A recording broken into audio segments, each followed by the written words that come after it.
बोले श्री गणेश भगवान की जय। श्री लक्ष्मी नारायण भगवान की जय। उमापति महेश भगवान की जय। श्या बलराम चंद्र जी की जय। पवन सुत हनुमान की जय। इष्ट देवता की जय। कुल देवता की जय। श्री भागवत महापुराण की जय। श्री सुखदेव जी मुनि महाराज की जय। जय श्री राधे।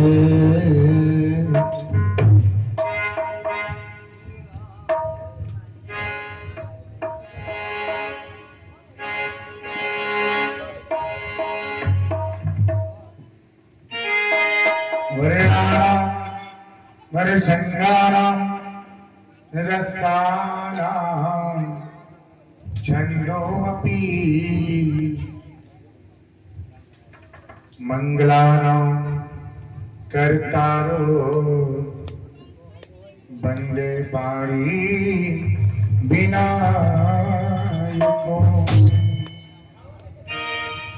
नमः सनन्ताय सहस्रमते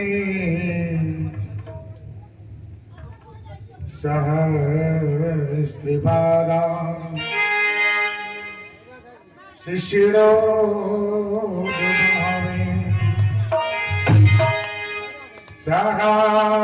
सहस्रनामनि पुरुषा शास्त्री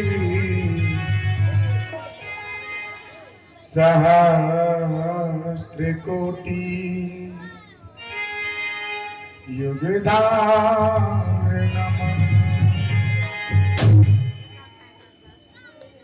सानंदमानंद बने बसंता आनंद कंदम अतिपाप बिंदम। वाराणसी मननाथ नाथ श्री विश्वनाथं शरणं प्रपद्ये।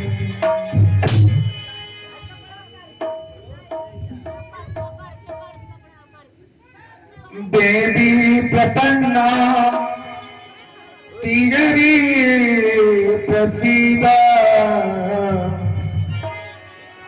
प्रसीद मातर जगतों किलशा। प्रसीदम्बीस्वे स्वरिपाहि विश्वा। तमेश्वरी देवी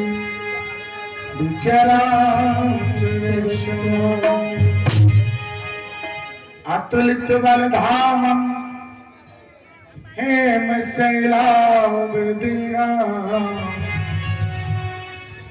दैनजवन कृशानं ज्ञानिनामग्रहं। सकल गुण निधानम बनरामदीसा।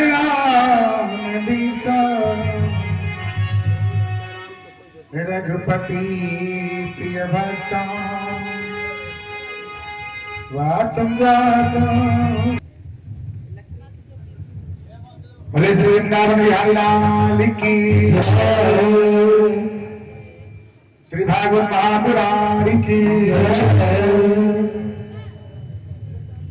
बहुत ही सुंदर आज जो अमृत की बारिश बरस रहा है और यहाँ पे सब पाप धोने का एक अवसर प्रदान हुआ है। तो सब लोग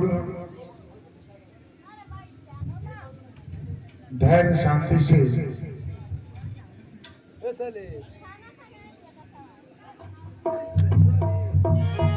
भगवत भगवान जी का ध्यान वंदन स्तुति करेंगे।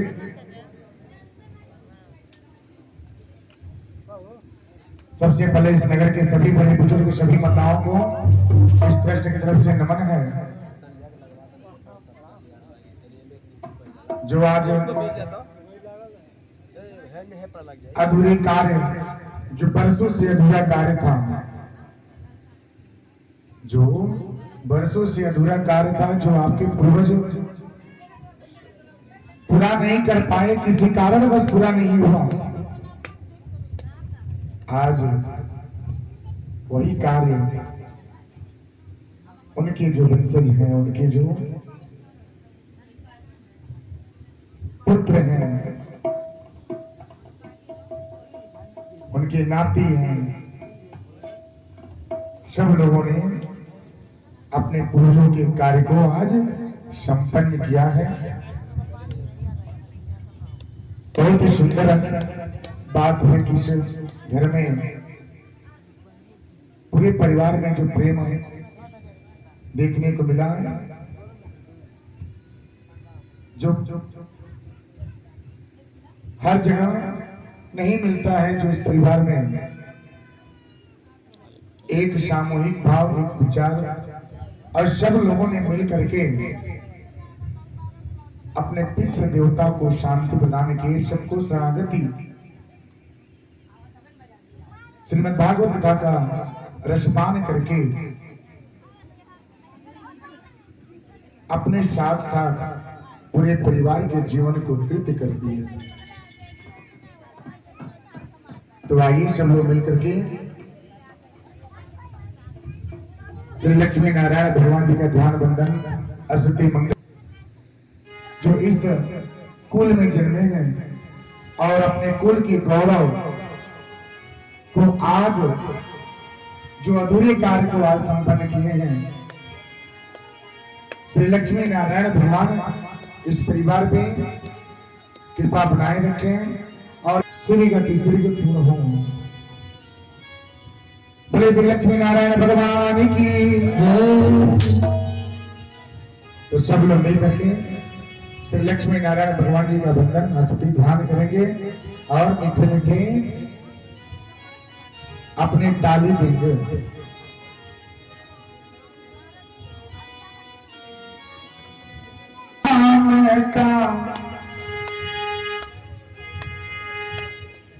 राधे श्याम का नाम ले लो, जीवन अपनी कृति कर लो। राधे श्याम का नाम ले लो, जीवन राधे श्याम का नाम ले लो, जीवन अपनी कृति कर लो।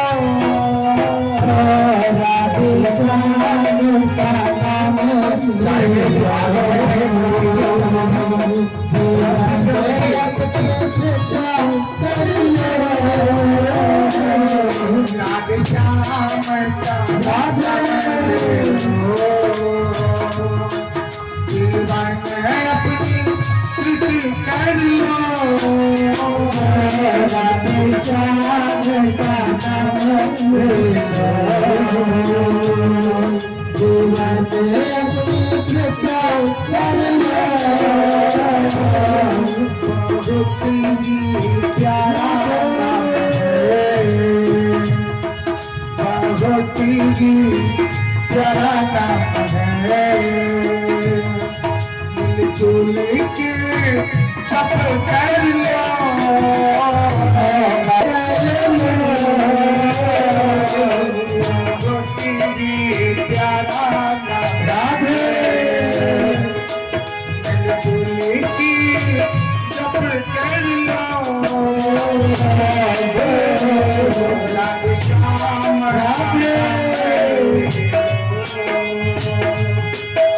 Bye.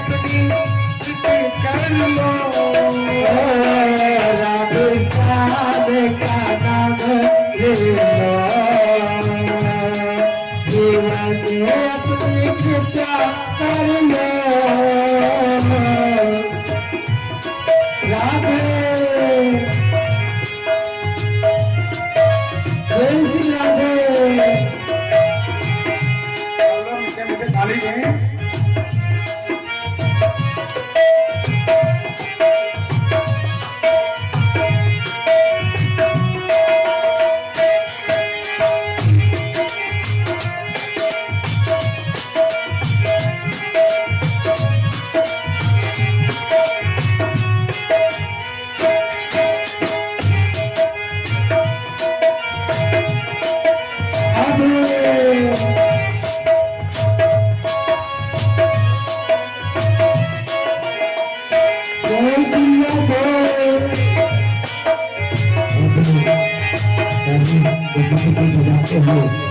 भगवान का ध्यान करें करती है हम बंदा सुन लो मेरी दिल का करते हैं हम बंदने सुन लो मेरे दिल कर मझदारी में है नैया आके पार कर दो मझधारे ये है नैया आके पार कर दो करती है हम बंदा दिल का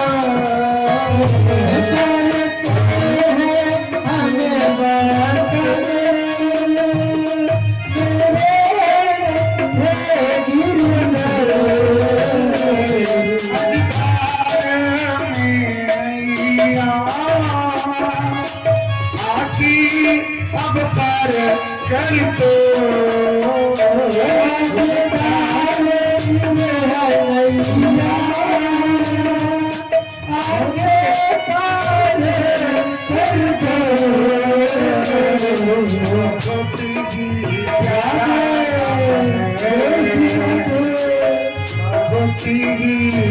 प्यारा नाम है कर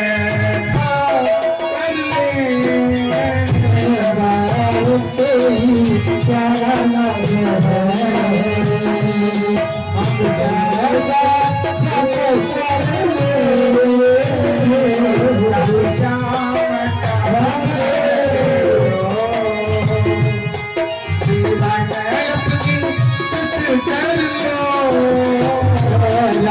नाम का नाम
सुमिरा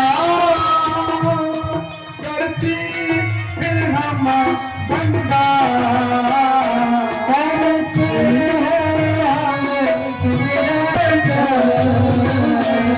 जल्दी आओ कन्हैया मेरे दिल का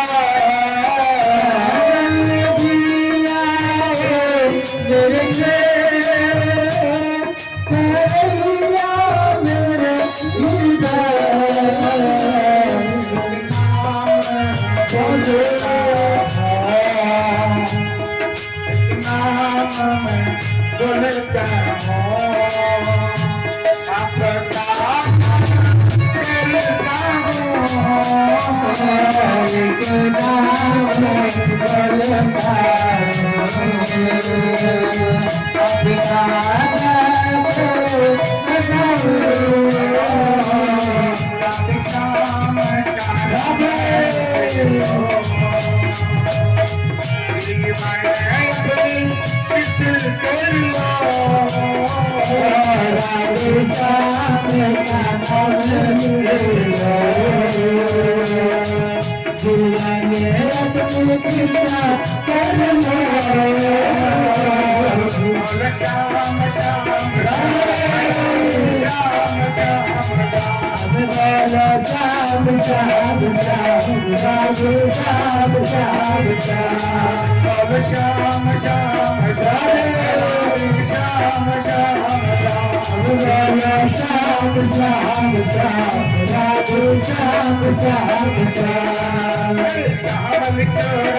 हम लोग लंबे लंबे ताली करेंगे, हाथ ऊपर करेंगे।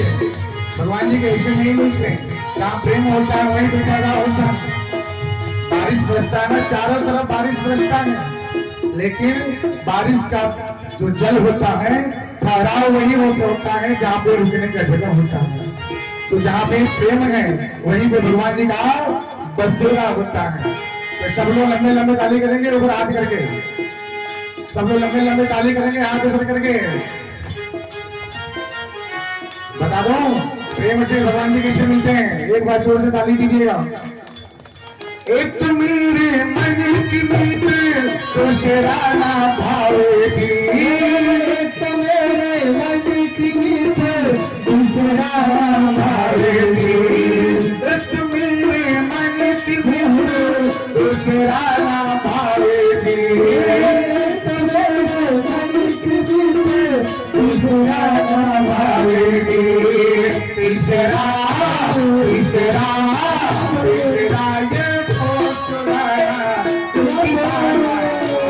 ये तीसरा ये सुनाना दीवाना हो गया, तीसरा दिल दीवाना हो गया। बन जाओ मस्ताना बन जाए मस्ताना बन जाए, दीवाना बन जाओ मस्ताना बन जाओ, बन जाए मस्ताना बन जाए, गाना ची दीवाना बन जाओ, गाना दीवाना बन जाऊं मैं, दीवाना बन जाओ, दीवाना बन जाऊं मैं, सावली दिल दीवाना हो गया, सावली से मतलब दिल दीवाना हो गया, सावली सूरत पे दिल दीवाना हो गया,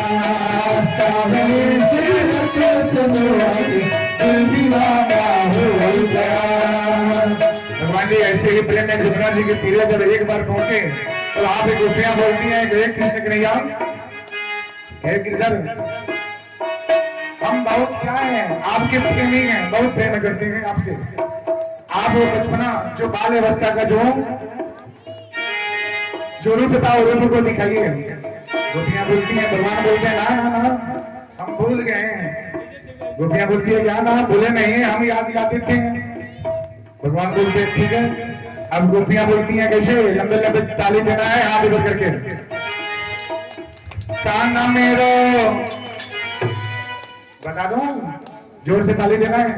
काना मैं मछली बन जाऊंगे, काना मेरा बन जाओ, मैं मछली बन जाऊंगे, काना मेरो जमुना नहाओ, मैं मछली बन जाऊंगी, काना मेरो जमुना नहाओ, मैं मछली बन जाऊंगी। आपकी चरण रसोली पति के जीवन कुछ कर जागी, आपकी चरण रसोली पति के जीवन कुछ कर जाओ, मस्ताना बन जाओ, मैं बन जाओ, मस्ताना बन जाओ,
गिरधर जी की आरती उतारो, भगतों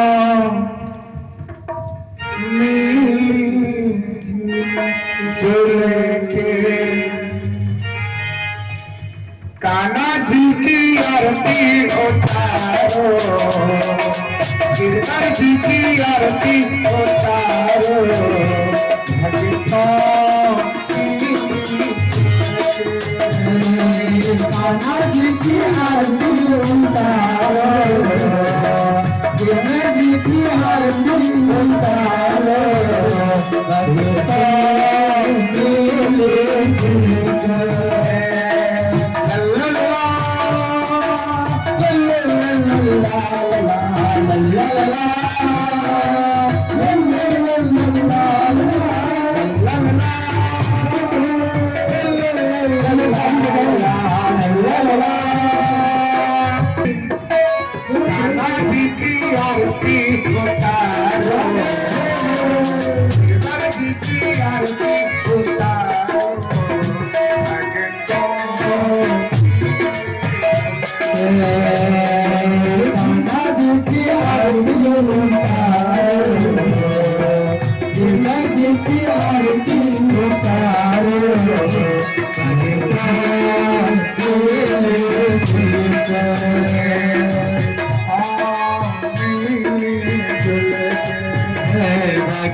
करके मंगल हो करके लक्ष्मी नारायण का ध्यान करके आती।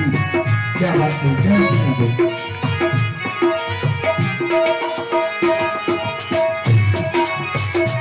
राधे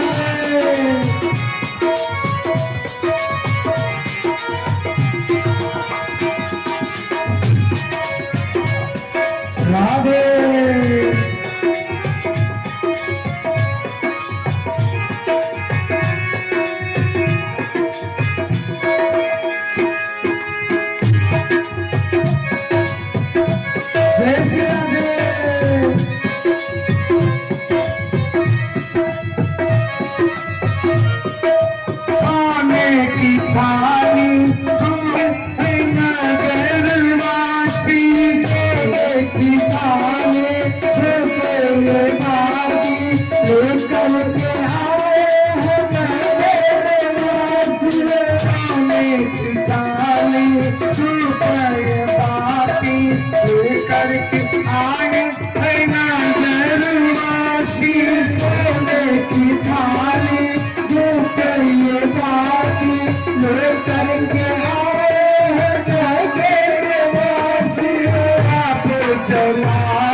रूप जला के मिलजुल के हम पुकारे आरती हाथ जोड़ा के रूप जला के दिल के उतारे सब आरती ला ला ला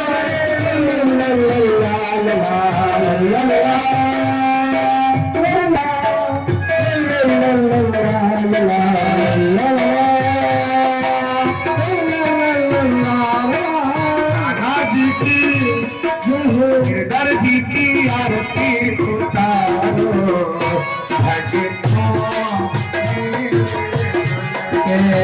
नाना जी की आरती उतारो गिरधर जी की आरती उतारो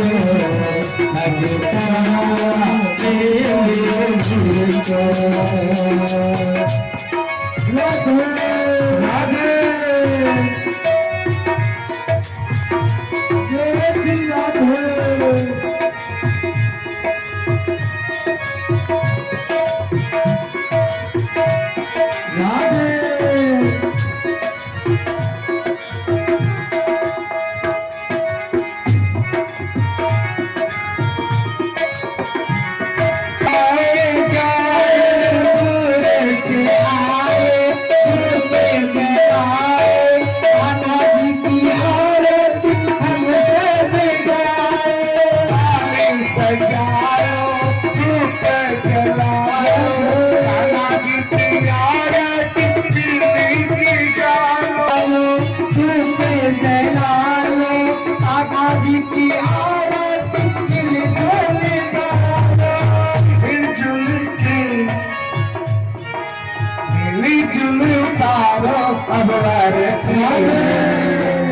मिली जुलती तारो अब आरती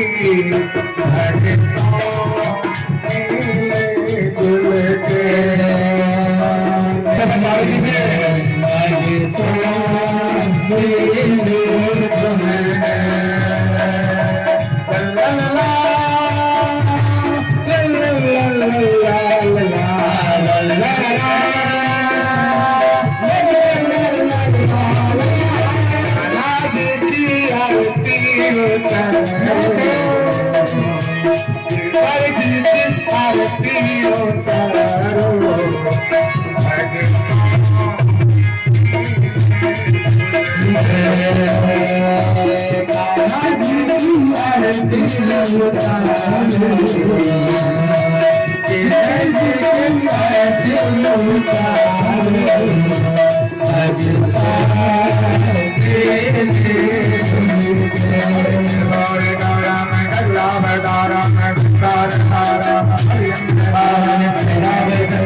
लक्ष्मी कांतम कमल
सजा लो, अरे मेरे भगता थाली सजा लो, आरती अब डालो जी।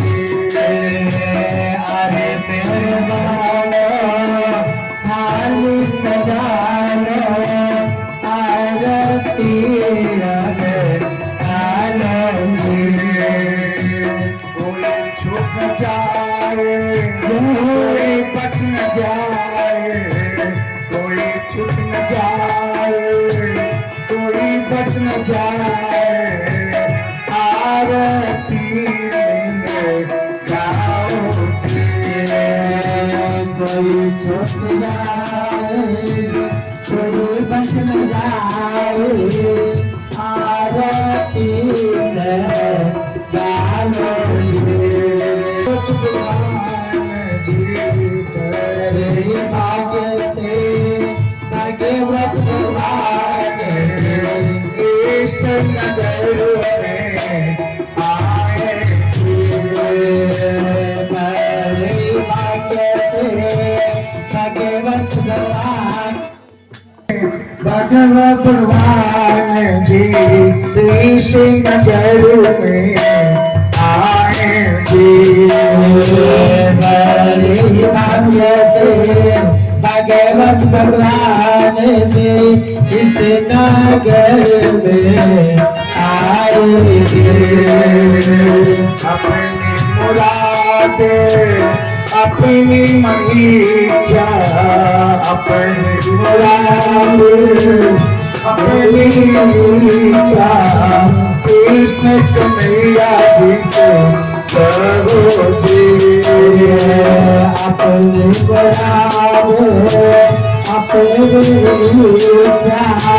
कृष्ण कन्हैया से कहो जी। अरे मेरे भगता आरती ले लो, अरे मेरे भगता आरती ले लो, भगवत भगवान श्री जी की।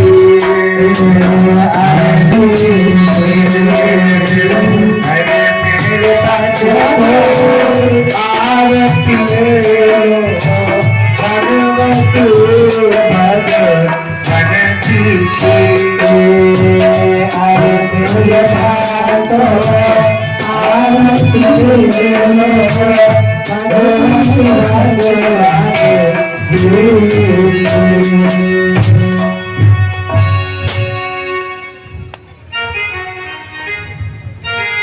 करके श्री लक्ष्मी नारायण भगवान जी का वंदन स्तुति ध्यान किए।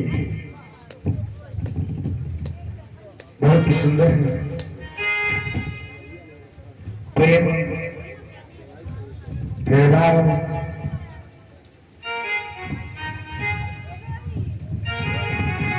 एक माँ कितने अरमानों के साथ अपने पुत्र को जन्म देती है, लेकिन जब पुत्र कुपुत्र हो जाता है ना, तो माता को बहुत दर्द होता है। क्यों उसने 9 महीने अपने घर में रखा है। कितनी आशाएं लगी रहती हैं, कितनी आशाएं लगी रहती हैं कि एक तो पुत्र नहीं, पुत्र की कामना करने के लिए कितने दरबार में मंदिर में जाकर के माथा टेका जाता है कि हे प्रभु संतान की प्राप्ति हो। जब संतान की प्राप्ति हो जाता है ना,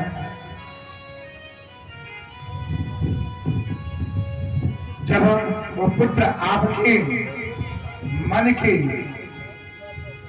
बातों को नहीं समझता, आपकी पीड़ा को नहीं समझता, तब आपको लगता है कि मैंने कुछ गलत किए हैं। माता पिता का संस्कार ही पुत्र की भविष्य की लेखनी को लेकर के लिख देते हैं, क्योंकि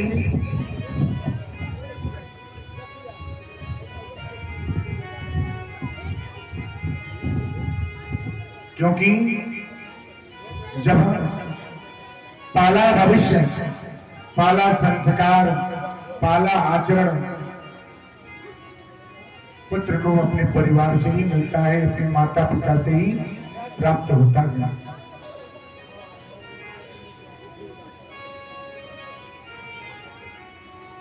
प्रेम क्या है?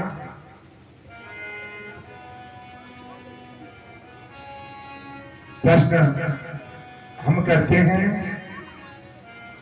भगवान जी जो संसार के रचने वाले हैं, हमारे कृष्ण कन्हैया जी के ऊपर जो मुकुट होता है ना, वो मुकुट में मोर पंख क्यों है? मोर पंख क्यों लगा रहता है? कारण क्या है? अभी अभी कोई भक्त ने प्रश्न को जाहिर किए, भगवान जी के मुकुट पर मोर पंख क्यों है?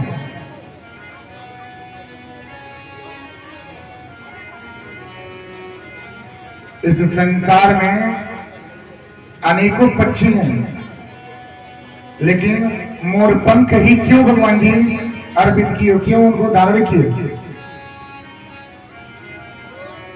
पक्षियों की तो कमी नहीं है, पक्षी की तो कमी नहीं है, लेकिन भगवान जी ने मोर के पंख को ही धारण किया, क्यों?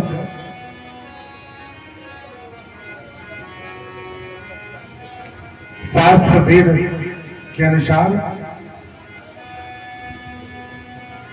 भगवान जी का एक रहस्य है, एक कथा रहस्य है, ध्यान से सुनिएगा। जहां प्रेम होता है ना, वहीं पे भगवान जी का आगमन है, वहीं पे हमारे कृष्ण कन्हैया जी उनका साथ देते हैं, जो प्रेम से उनका नाम लेते हैं।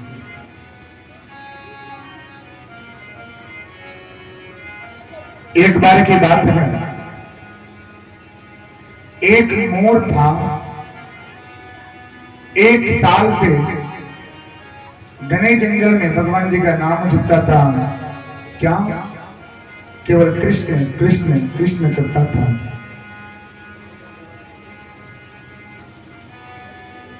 एक साल हो गए थे, भगवान जी के दर्शन पाने के लिए उनके नाम का वो जप करता रहता था, उनका नाम हमेशा जपता था। पूरे के पूरे वर्ष हो गए थे, लेकिन फिर भी भगवान जी उनको दर्शन नहीं दिए। क्यों? क्योंकि प्रेम में त्रुटि थी।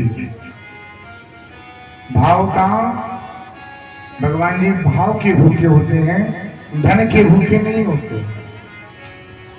धन के होते तो धन के लोभी तो इंसान हैं, हम हैं, आप हैं, सब लोग हैं, सब है। सबको धन चाहिए, सबको धन चाहिए। क्यों? क्योंकि आवश्यकताओं की पूर्ति के लिए धन आवश्यक है, लेकिन धन के साथ साथ भगवान जी का भी ध्यान चाहिए। ये नहीं आज धन आया तो उनको किनारे कर दिए, साइड कर दिए, और जब धन नहीं था उनको नाम जपते रहे। हे कृष्ण, आप सारे दुख को दूर कीजिए।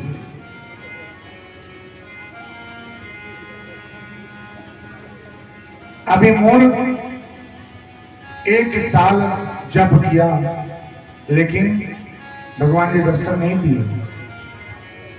निराश होकर के एक बार वो जंगल से लौट करके जा रहा था, तो कहीं से एक मैना नजर आई, एक बच्चे में मैना। जब देखी मोर लौट करके जा रहा है और रो रहा है, मोर का जीवन कैसा चलता है पता है? ध्यान से सुनना बच्चों। एक मोर ऐसा पक्षी है जो क्या है, सबसे बड़ी मोह से दूर रहता हूं, माया से दूर रहता हूं।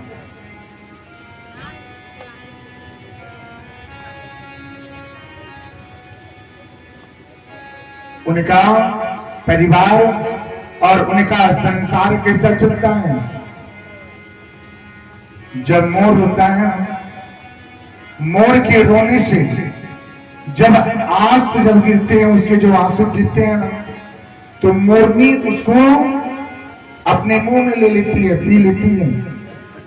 क्यों? क्योंकि दुख से रोता है। मोरनी चाहती है कि मोर रोए। क्यों? जब मोर रोता है तो मोर के जब आंसू गिरते हैं तो मोरनी उसको धारण कर लेती है, ग्रहण कर लेती है, और उसी आंसू से वो गर्भ को प्राप्त होती है।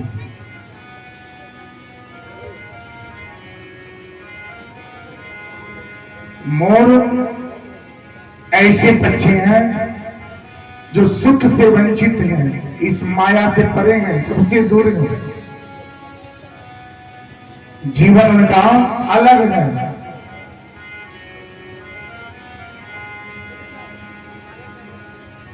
वही मैना जब देखी, मोर से पूछी, क्या अरे भाई तुम क्यों रो रहे हो, क्या कारण है? कारण क्या है? अब मोर ने बोला कि देखो ऐसी ऐसी बात है, 1 साल से हम कृष्ण कृष्ण का नाम जपते हैं, लेकिन कृष्ण भगवान दर्शन नहीं देते और बरसाते भी नहीं, बरसाते भी नहीं। बरसाने का अर्थ होता है क्या? आंस गिरना। बरसाने का तात्पर्य होता है आंस गिरना। अब वो मोर जब अपनी व्यथा जब बताने के बाद वो बोला क्या कि मैं वर्षों भगवान का नाम जब करता हूं, क्या मेरा कोई न सहारा अब तेरे कन्हैया बस अपने, मेरा कोई न सहारा अब तेरे कन्हैया बस अपने।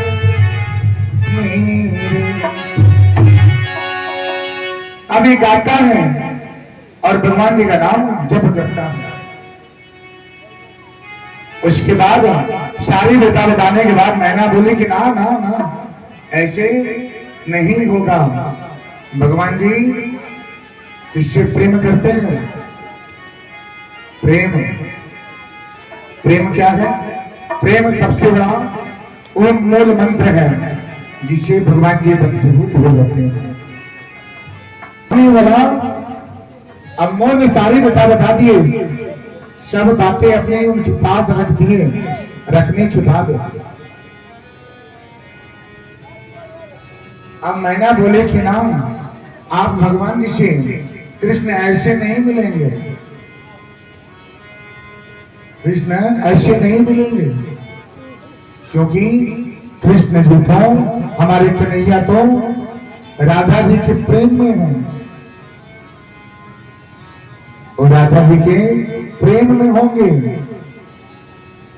तो आप जब आप वहां पे जाएंगे और जिससे वो प्रेम करते हैं, अगर आप उनका नाम लेते हैं तो भगवान जी दौड़े हुए आपके पास आए। क्यों? जपते हैं ना, कृष्ण कृष्ण कहते हैं, उसमें जुड़ता है राधे कृष्ण राधे कृष्ण। राधे कृष्ण, अगर राधा का नाम ले लेने से कृष्ण के नाम के परिपूर्ण हो जाता है। जब तक आप राधा का नाम नहीं जोड़ेंगे तब तक कृष्ण के नाम अधूरा होता है, क्योंकि करते हैं। अब प्रेम तभी पूरा होता है जब दो जन का उसमें नाम जुड़ा होता है। केवल अकेले अगर आप हो, आपके माता पिता न हो, आपके भाई न हो, आपकी बहन न हो, तो प्रेम किससे करेंगे? अपने आप से नहीं कर पाएंगे, क्योंकि प्रेम करने के लिए कोई चाहिए, भाई बहन माता पिता। अब जब मैना बोली कि वो तो राधा जी के प्रेम में होंगे, आपको राधा जी के पास जाना होगा, राधा जी के पास जाना होगा। जब आप राधा जी का नाम लेंगे तब आपको भगवान जी दर्शन देंगे।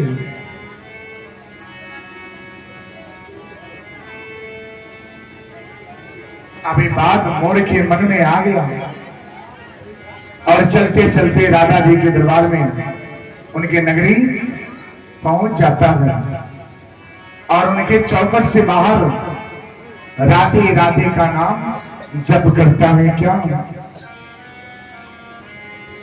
राधे राधे राधे बरसाने वाली राधे, राधे राधे बोलो बरसाने वाली राधे, राधे राधे बोलो बरसाने वाली राधे, राधे राधे राधे बरसाने वाली राधे, राधे राधे राधे बरसाने वाली राधे, राधे राधे राधे बरसाने वाली राधे, राधे राधे बरसाने वाली राधे, राधे राधे राधे बरसाने वाली राधे, राधे राधे राधे बरसाने वाली राधे, राधे राधे बोलो राधे राधे, राधे राधे बोलो राधे बोलो, राधे राधे बोलो राधे राधे बोलो, राधे राधे बोलो राधे राधे बोलो, राधे राधे बरसाने वाली राधे, राधे राधे बरसाने वाली राधे। प्रेम जब होता है, जब एक अगर रुष्ट होते हैं तो दूसरे को मनाना चाहिए। ऐसे जैसे मोर ने जो भगवान जी का नाम जप कर लिया, 1 साल जप किया, लेकिन भगवान जी नहीं आए क्योंकि राधा छुपी थी। अब वही मोर जब राधा जी के नगर में पहुंच करके जब नाम लेता है, लेने के बाद सब लोग मीठे मीठे ताली दीजिएगा, कोई छूटना नहीं चाहिए। राधे राधे बोलो बरसाने, राधे बोलो बरसाने वाली राधे, राधे राधे बोलो बरसाने वाली राधे, राधे राधे बोलो बरसाने वाली राधे, राधे राधे राधे बरसाने वाली राधे, राधे राधे राधे बरसाने वाली राधे, राधे राधे राधे बरसाने वाली राधे, राधे राधे राधे बरसाने वाली राधे।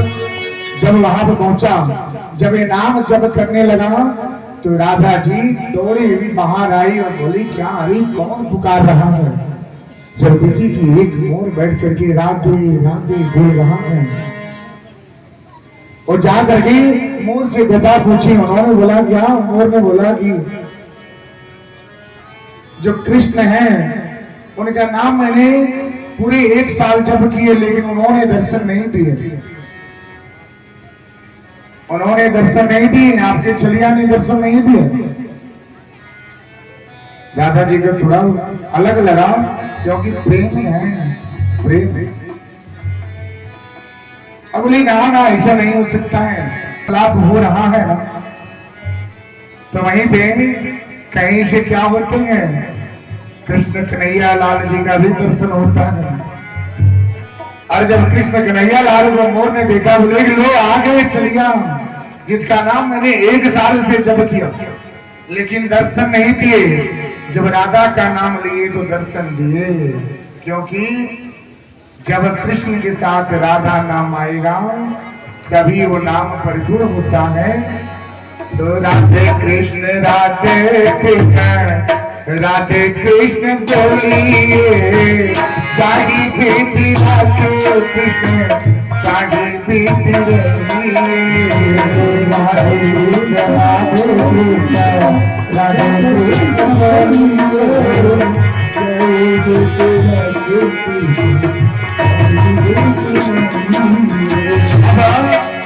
जब नाम ले लिए, नाम लेने के बाद अब कृष्ण पहुंचे, बोले कि मैं तो आपका वर्षों से इंतजार कर रहा था, आपने दर्शन नहीं दिए। भगवान बोले क्या क्या बात है, जा करके मोर के पास बैठे और कहता सुने।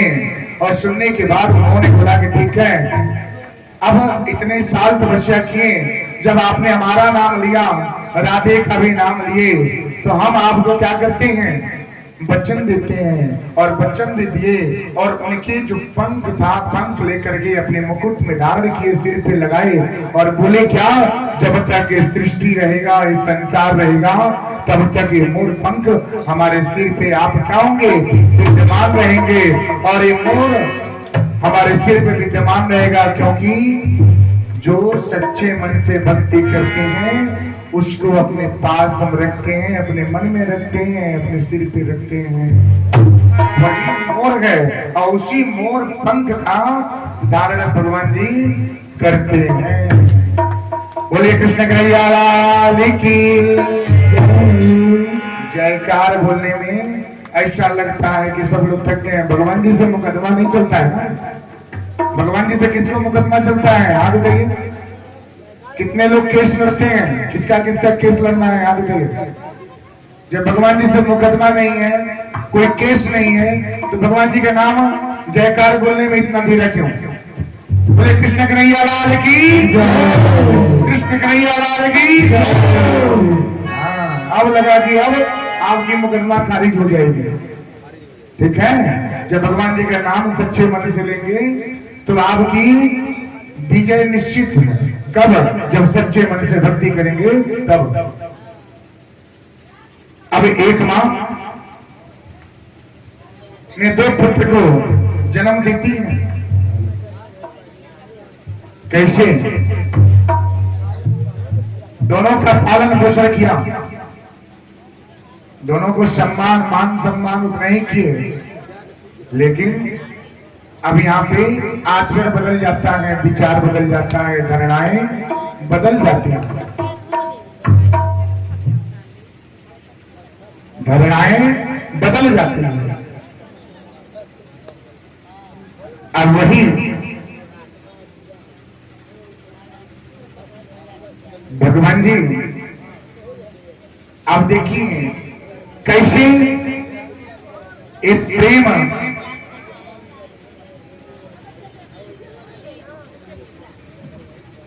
कैसे ये प्रेम की डोरी है जो कृष्ण कन्हैया लाल की,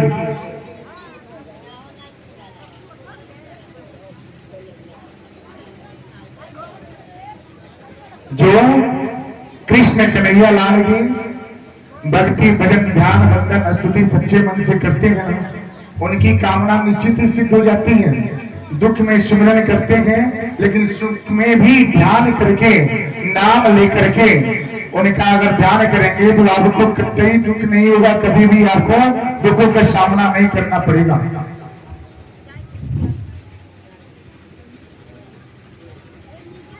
अब सोचिए, जब एक मोर ने अपने भक्ति से, अपने भाव से, अपने प्रेम से जब भगवान जी को जीत सकता है, तो आप लोग अपने भक्ति से उनको अपने पास क्यों नहीं बुला सकते? अपने घर पे प्रतिमा रखते हैं, भगवान जी का प्रतिमा रखते हैं, कृष्ण कन्हैया लाल जी का आप घर पे प्रतिमा रख करके उनको वंदन ध्यान करते हैं। क्यों? क्योंकि आपकी कामना सिद्ध हो, आपके घर के दुख दरिद्र दूर जावे। सच्चे मन से जब भक्ति होगा तो कृष्ण कन्हैया लाल जी आपके हर बंधन को दूर करेंगे। ऐसे ही एक कथा है। अब इसमें कथा, कल आपने सुना कि सुखदेव जी की जन्म की कथा, और यही कथा आज किसको सुनाई। आत्मदेव नाम के एक ब्राह्मण होते हैं। कौन होते हैं? आत्मदेव। आत्मदेव नाम के एक ब्राह्मण होते हैं। उनके पास संतान नहीं होता। उनकी पत्नी होती है धुंधली। कौन होती है? धुंधली। धुंधली कौन? जो कर्कशा हो, तेज हो, जो तेज स्वभाव की हो, जो हर बातों में उलझ जाए, हर बात में झगड़े विवाद करे, अपने पति से उलझ जावे, अपने परिवार से, अपने सदस्य से उलझ जावे, वो है धुंधली। छोटे से शब्द में आपको प्रेम की भाषा को समझाएं। अगर विस्तार करेंगे, समय 3 घंटा आ गए, विस्तार करेंगे तो 3 दिन लगेगा भगवान जी का और मोर का एक कथा सुनाने में। लेकिन आपको एक छोटे से मार्ग दिखा दिए हैं, और मार्ग दिखाए हैं केवल आपकी भक्ति को एकाग्र करने के लिए। अब वही आत्मदेव और धुंधली ये पति पत्नी होते हैं, लेकिन इनमें रिश्ता प्रेम का नहीं होता ना। कर्कशा स्वभाव की होती है उनकी पत्नी। जो घर पे जब ये आत्मदेव आते हैं, आत्मदेव जब पहुंचते हैं, तो उनकी पत्नी दरवाजे पे उनको खाने भर का इतना दे देती हैं कि कहां थे, क्या कर रहे थे, देर रात हो गया, इतना समय कहां थे। आप लोग भी ऐसा करते हैं? कितने लोग करते हैं? अपने पति देव पे बरस जाते हैं। अगर 1 घंटा लेट हो गया ना, तो करते हैं कहां पे थे, क्या कर रहे थे। होता है ना? कोई नहीं बताएगा, क्योंकि यहाँ पे अपने पति पे बरसे, ये आपका धर्म नहीं है। अगर जो भी आवे पहले प्रेम से आप घर के अंदर प्रवेश करावे, उनको जल देवे, उसके बाद देर हो गया है, समय थोड़ा सा बदल गया है, अलग हो गया, 1-8 घंटे लेट हो गए, तो पूछिए कि इतना समय क्या कर रहे थे, कहाँ थे। हो सकता है कोई जरूरी कार्य से फंसे हो सकता है कोई कार्य में उलझ गए हो। आपके देर से आने का तात्पर्य ये नहीं होता है कि आप खाने भर कर दे देंगे, ये आपका कर्तव्य नहीं है। अब आत्मदेव ब्राह्मण होते हैं। ब्राह्मण वही है जो ब्रह्मत्व का ज्ञान हो। ब्राह्मण कौन? जो ब्रह्मत्व का ज्ञान हो, जो स्वयं जाने कि हमें क्या करना है, अपने कर्तव्य से दूर न जावे, भटके नहीं, अपने विचारों से भटके नहीं। अभी आत्मदेव आते हैं, अपने पत्नी की बात सुनते हैं, चुपचाप सुन करके रह जाते हैं। कर्कशा स्वभाव की होती हैं, तेज बोलती हैं। उसके बाद आत्मदेव सुन करके, ये रोज प्रतिरोज क्या होता है, एक दिन देर रात से आए। आने के बाद उनकी पत्नी बोली कि भाई इतनी देर से कहां थे? कुछ नहीं बोले, खाने भर खाओ, इतने सारे शब्द बोल दिए। अभी आत्मदेव अपने घर के अंदर प्रवेश हुए, उनकी आंखों से आंसू आया। सोच रहे हैं क्यों? क्योंकि उनके पास संतान नहीं थे। आपके जीवन की तृप्ति नहीं होता, शरणागति नहीं होता है।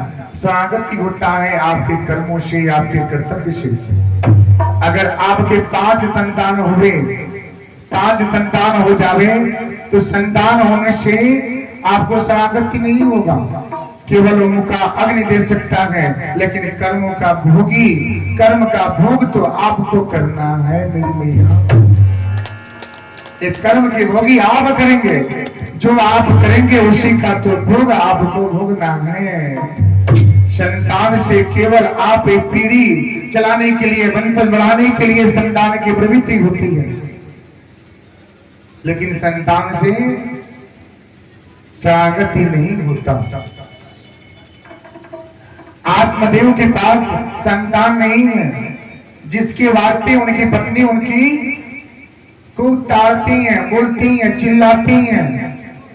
उस रात सोचे, अपने बिस्तर पे गए, सोचे, उनकी आंखों से आंसू आ रहा था। जो पत्नी अगर पति देव के अगर आंख में आंसू छोड़े, तो उसकी आयु में कमी होता है, कट जाता है, अल्प आयु हो जाता है। पति की आंखों में आंसू एक स्त्री को नहीं लाना चाहिए, चाहे वो कैसे भी हो, वो आपके पति हैं। पति कौन? पति परमेश्वर समान है, परमेश्वर समान होते हैं, परमेश्वर की तुलना दिया गया है। तो आप उनको कैसे भी हो, जैसे देखिए आपने नर्मदा का नाम सुना है, कैसे उस कुड़ी से उन्होंने विवाह कर लिए, कितना सम्मान दिए, कितना उनको सेवा सत्कार किए, और उसके बाद कुड़ी पति को पा करके भी उसने अपने जीवन को, जिंदगी को जिए हैं। क्योंकि परीक्षा की घड़ी चलता है, भगवान की जब परीक्षा होती है तो कठिन होता है। जो उस परीक्षा में पास हो गया उसका जीवन सुख में जाता है। आप इतने लोग हैं, सब लोग कथा श्रवण कर रहे हैं, एक कोई जरूरी नहीं है कि सब लोग ध्यान लगा करके कथा सुन रहे हैं ना। कोई भगवान जी का नाम सुनने आया है, कोई भजन पे ध्यान देने आया है, कोई यहाँ का माहौल देखता होगा, कोई यहाँ पे आए हुए भक्तों को देखता होगा। इतने लोगों में मैंने बोला ना, भक्ति 5% है, बस 5% सच्चे मन से श्रवण करेंगे तो आपकी कामना, आपकी शरणागति हो, आपके जीवन का उद्धार हो। केवल बैठेंगे, केवल सुनने और श्रवण में बहुत अंतर होता है।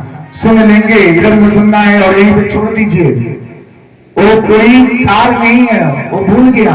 लेकिन श्रवण करने का तात्पर्य है उसको चिंतन मनन करना। जो आप सुने उसके बारे में चिंतन कीजिए, मनन कीजिए, मंथन कीजिए कि आज क्या हुआ है, कौन सी कथा है, मैंने क्या सुना है। इससे आपकी शरणागति होगी, आपके जीवन का उद्धार होगा मेरे लिए। अब आप मैंने तड़के सुबह उठे और उठने के बाद वो अपने घर से बाहर निकल गए और उस दिन उन्होंने ठाना कि आज अपने क्या करेंगे, शरीर को त्याग देंगे, न रहेगा और न मेरी पत्नी हमको ताड़ना करेगी, न हमारी पत्नी हमको डांट फटकार करेगी। अभी सोच करके चल दिए, रास्ते में गए तो एक संत से उनकी मुलाकात होती है। संत कौन है? संत कौन? बोले मुनि सुनो भाई ज्ञानी, असंत नहीं होते अभिमानी। बोले मुनि सुनो भाई ज्ञानी,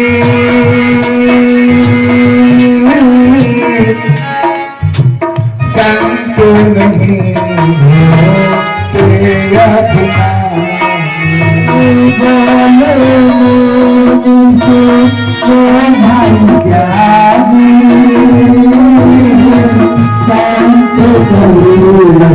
जिसके पास अहंकार नहीं है, जिस संत के पास अहंकार हो, मोह हो, माया हो, वो संत नहीं हो सकता। सच्चे संत होते हैं जो केवल भगवान जी के नाम जप करते हैं, ध्यान करते हैं, वंदन करते हैं। अरे संत से इनकी मुलाकात हो जाती है, आत्मदेव उनसे मिलते हैं और उनके चरण में जाकर के बोले कि हे महात्मन, आप हमारे जीवन का उद्धार कीजिए। उन्होंने बोला क्या बात है भाई, क्यों ऐसे बोल रहे हैं? आप तो विप्र हैं,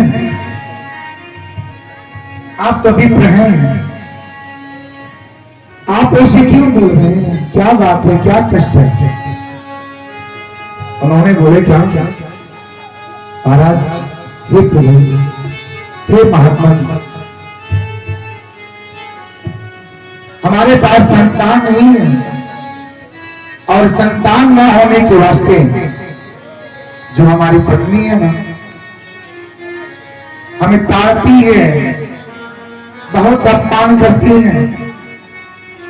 आप कोई ऐसे आशीर्वाद प्रदान करें, ऐसे वर देवें कि हमें संतान की प्राप्ति हो,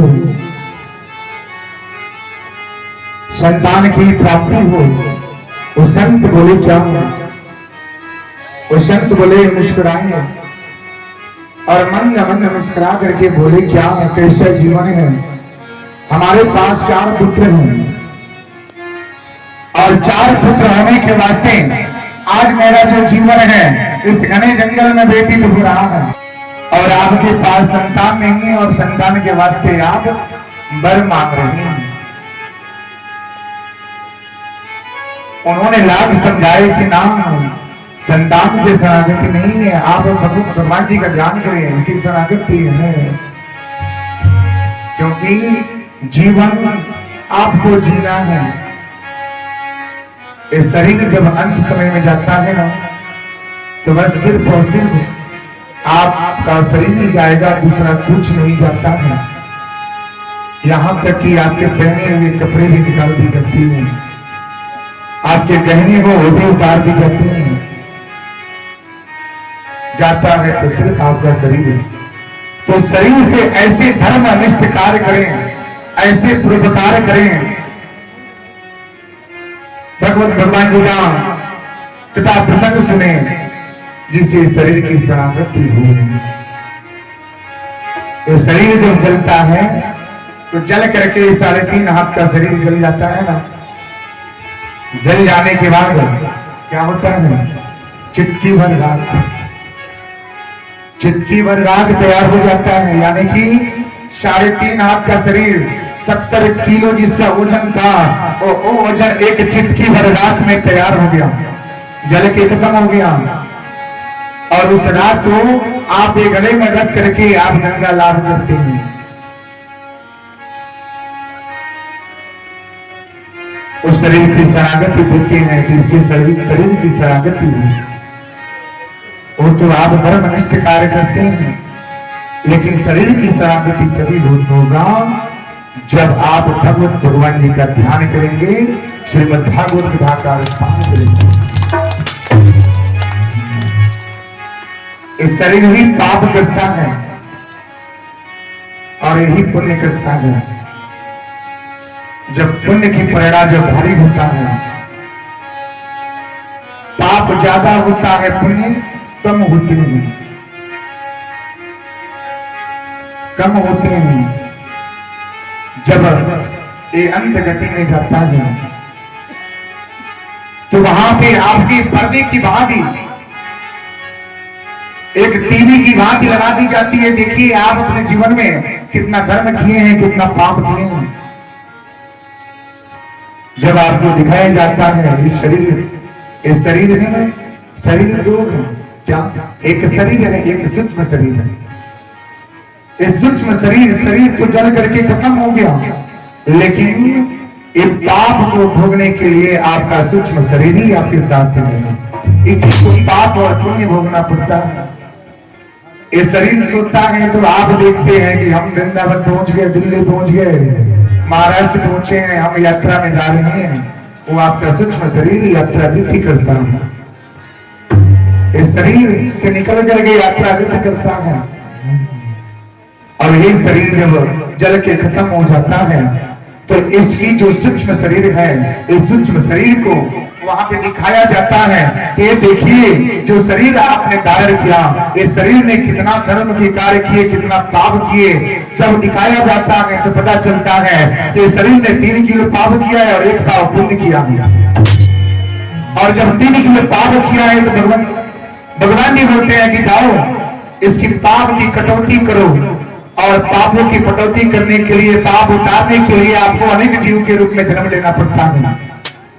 और जब जीव के रूप में जन्म लेते हैं तो पापों की कटौती होता है। जब आपके पास 1 पाप पुण्य बचता है तो भगवान जी बोलते हैं कि जाओ इस सुंदर शरीर मानव का तन पा करके कुछ धर्म की कार्य करो। वही आपका शरीर है। तो आप लोग भी कुछ ऐसे धर्म करें जैसे शरीर की शरारती हो।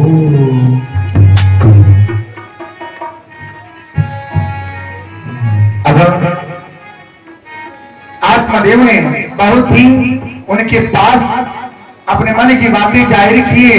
उन्होंने समझाए, लाख समझाए कि पुत्र से शरणागति नहीं है, शरणागति है आपके कर्म से। उन्होंने बोला ना ना ना, मुझे पुत्र चाहिए, कोई ऐसा वर दीजिए हमें पुत्र की कामना सिद्ध हो। वो सख्त बोले ठीक है, आपको इतना जब जिद है। उन्होंने एक फल दिए और फल बोले कि ले जा करके अपने पत्नी को खिलाइएगा, उनसे संतान की प्राप्ति होगी, संतान की प्राप्ति होगा।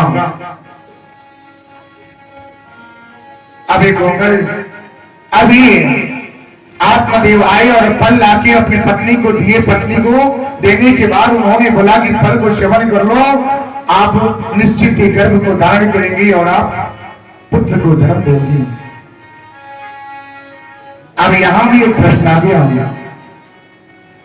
अभी जो धुंधली थी ना, पति की बातें नहीं सुनती थी जाता, और उस दिन कैसे विश्वास कर लिया? कैसे विश्वास होगा कि नहीं पति देव उनको ज्यादा सम्मान करते हैं? 30 दिन अगर आपके पति देव आपसे नाराज हो, आपसे प्रेम जाहिर न करें, और एक दिन अगर आपसे प्रेम जाहिर करें तो आपके मन में प्रश्न खड़ा होता है कि कुछ न कुछ दाल में डाला है। कुछ अगर लाए बाजार से, कुछ खाने के लिए लाए तो सोचते हैं लगता है कुछ कहीं न कहीं से दिखा के लाए हैं अपने बस में करने के लिए। बहुत लड़ते झगड़ते हैं ना, तो ऐसे विचारधाराएं उत्पन्न हो जाता है। तो ऐसे विचारधाराएं अपने पति पे जो पत्नियां शक करती हैं, जो स्त्री शक करती है ना, उनका जीवन कभी सुख में नहीं जाता, सुख में नहीं जाता। मीरा के पति देव राणा जी ने अब उनको विष का प्याला पिलाया भगवान जी का ध्यान हटाने के लिए, उनका बंधन से दूर करने के लिए।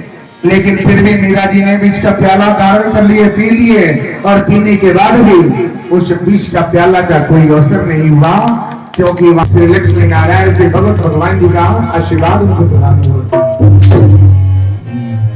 जब सच्चे मन से भगवान जी का ध्यान करेंगे, लक्ष्मी नारायण का आराध्य करेंगे, तो आपके भी मन की बातें पूर्ण होगी। अब लेकर के आए, अभी धुंधली अपनी बहन से बोलती है क्या? अरे बहन, मेरे पति ने ऐसे ऐसे कार्य करके आए हैं और एक फल लाके दिए, बोलते हैं क्या इसे आप ग्रहण कर लीजिए और आप क्या करेंगे? गर्भ को धारण करेंगी और पुत्र को जन्म देंगे। उनकी जो बहन थी ना, वो बोली क्या? ना ना, इसे आप सेवन मत कीजिएगा। घर तभी टूटता है जब तीसरे का प्रवेश होता है। महाभारत का युद्ध केवल तीसरे के वास्ते ही हुआ।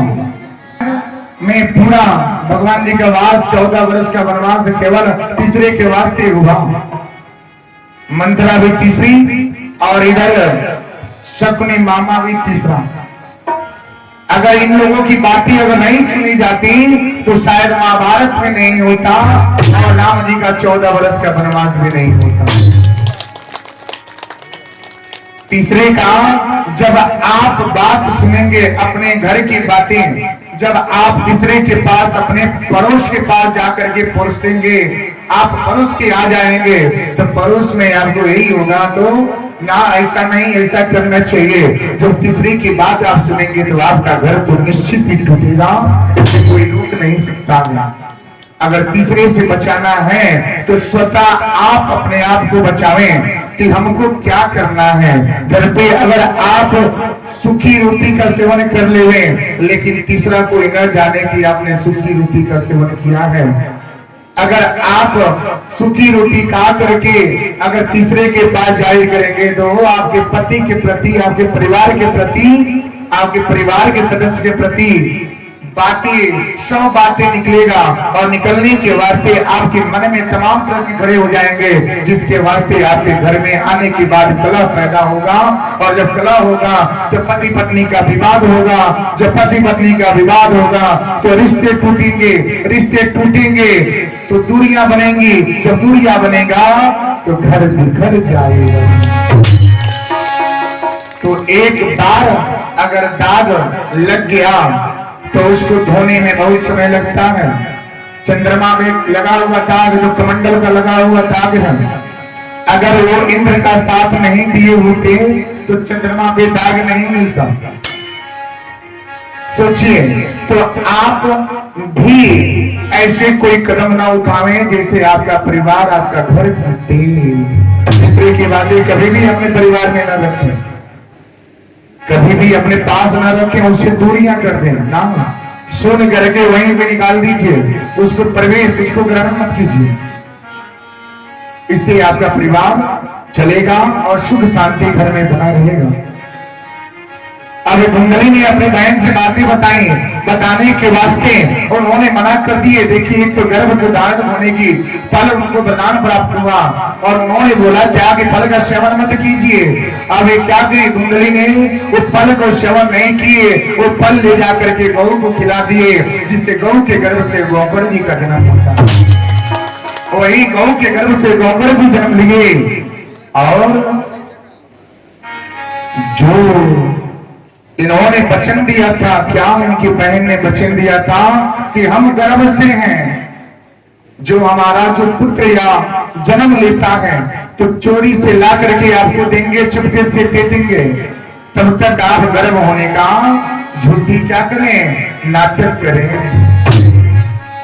अब इन्होंने 9 महीने झूठी आश्वासना दिए। जब धुंधली की बहन को जब गर्भ निचुड़ता है तो वो पुत्र ला करके वो ला करके धुंधली को दे दिए, और जिससे धुंधली ने उसके पालन पोषण करके जिसका नाम धुंधकारी रखा होता है।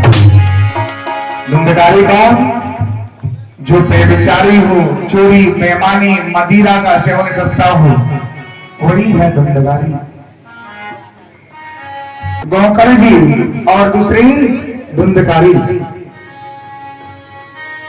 देखिए, सुखदेव जी मुनि महाराज जी का कैसे आगमन यहाँ पे होता है। अब ये धुंधकारी को पाल के, जैसे उन्होंने अन्न का सेवन किए वैसा उनका मन प्रवृत्त हुआ, जैसे उन्होंने जल को ग्रहण किए वैसे उनकी आत्मा भी बनी, जैसा उन्होंने किया वैसे उनका तृप्ति भी हुआ। अब इस धुंधकारी का जन्म हुआ और ये जब जन्म लेता है, एक माँ ने दोनों को देख रेख कर लिए। एक सत्कर्म का मार्ग को अपनाया, दूसरा व्यभिचारी को मार्ग को अपनाता है। जब सत्कर्म और व्यभिचारी के मार्ग जब अपनाता है, आने जाने का प्रक्रिया बंद करें। अभी गौकर्ण जी सत्कर्म के मार्ग को अपनाए, क्योंकि उन्हें सत्संग करना अच्छा लगा। और ये धुंधकारी जो मदिरा का सेवन करना, मांस का सेवन करना, व्यभिचारी करना, एक कर्तव्य उसके आगे आ गया। ये राज दरबार में एक दरबारी का काम किए, जितना धन कमाते थे उतना धन उससे नौछावर कर देते थे।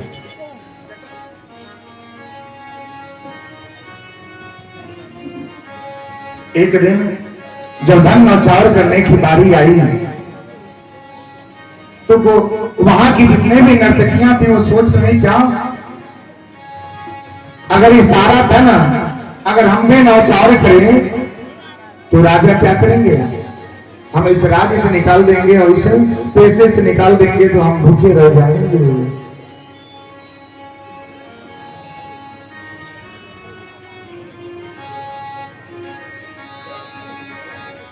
अभी सोच सोच करके ऐसे विचार को